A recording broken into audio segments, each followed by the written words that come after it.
ওসমান হাদির মৃত্যুতে শোকে মুজ্জমান নলছিটি উপজেলা গ্রামের বাড়িতে মানুষের ঢল। শাহবাগে স্মৃতিস্তম্ভ নির্মাণের দাবি। এমকে কামরুল ইসলাম, বরিশাল প্রতিনিধি।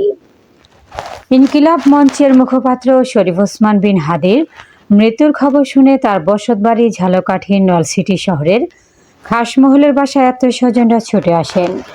হাদির স্মৃতিচারণ করতে গিয়ে অনেকে কান্নায় ভেঙে পড়েন। আজ সন্ধ্যায় সিঙ্গাপুর থেকে হাদির মৃতদেহ ঢাকায় আসবে। আগামীকাল শনিবার রাজধানীর মানিক মিয়া এভিনিউতে বাদ জোহরে তার প্রথম জানাজা অনুষ্ঠিত হবে বলে জানিয়েছে পরিবারটি। নলছিটিতে মৃতদেহ কখন নিয়ে আসা হবে তা এখনও সিদ্ধান্ত হয়নি। সরকারের উচ্চ পর্যায়ে এবং হাদির স্বজন ও অনুসারীদের সঙ্গে আলোচনা শেষে সিদ্ধান্ত নেওয়া হবে। হাদির মৃত্যুর ঘটনায় জড়িতদের দ্রুততম সময়ের মধ্যে গ্রেফতার করে ফাঁসির দাবি জানিয়েছেন তার প্রতিবেশীরা। জুলাই বিপ্লবের পরে হাদির মতো একজন বীর যোদ্ধাকে কেন নিরাপত্তা দেওয়া হলো না, এ নিয়ে প্রশ্ন তুলেছেন অনেকেই। ওসমান হাদির বাসায় বর্তমানে তার বোন মাসুমা সুলতানা বিন হাদি ও ভগ্নিপতি আমির হোসেন আছেন। এলাকাবাসীর দাবি, হাদির মৃতদেহ যেন নলছিটিতে এনে জানাজা করা হয়। পরিবারের পক্ষ থেকে শাহবাগের শহীদ ওসমান হাদির নামে স্মৃতিস্তম্ভ তৈরির দাবি জানানো হয়েছে। ওসমান হাদির খুনিদের দেশে ফিরিয়ে এনে দৃষ্টান্তমূলক শাস্তির দাবিতে দুপুর 2টা থেকে বরিশাল কুয়াকাটা মহাসড়ক অবরোধ করে বিক্ষোভ কর্মসূচি দিয়েছে ঝালকাঠির বৈষম্য বিরোধী ছাত্র আন্দোলন নেতৃবৃন্দ।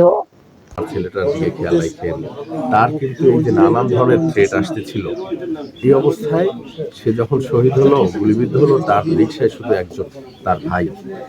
এইটা নিশ্চয়ই আমরা মনে করি এই ক্ষেত্রে তার আরও রাষ্ট্রের পক্ষ থেকে আরও নিরাপত্তা দেওয়া দায়িত্ব ছিল এবং সে জিরিও করেছে এটার জন্য।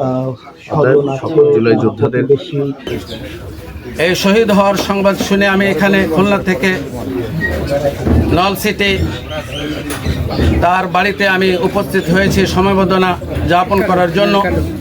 মানুষ তো একদিন না একদিন মৃত্যুর কি স্বাদ তা অবশ্যই গ্রহণ করবে।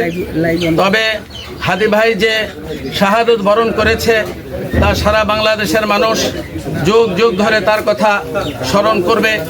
সে আমাদেরকে রাজনীতি শেখাইছে, সে আমাদেরকে বাংলাদেশ কিভাবে ভালোবাসতে হয়। হুব্বুল ওয়াতানি মিনাল ঈমান, ঈমানের একটি অঙ্গ হলো দেশ।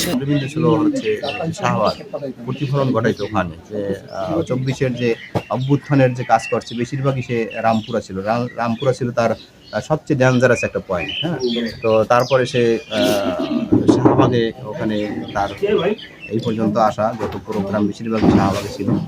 তো আমরা চাচ্ছি যে তাকে স্মরণীয় রাখার জন্য শাহবাগে একটা স্মৃতিস্তম্ভ করা এবং বিভিন্ন প্রতিষ্ঠান এবং সড়ক।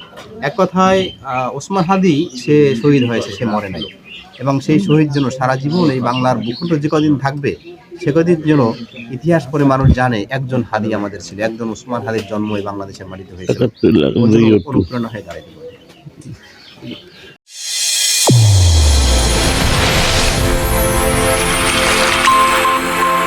চ্যানেল A1 হৃদয়ের স্পন্দন।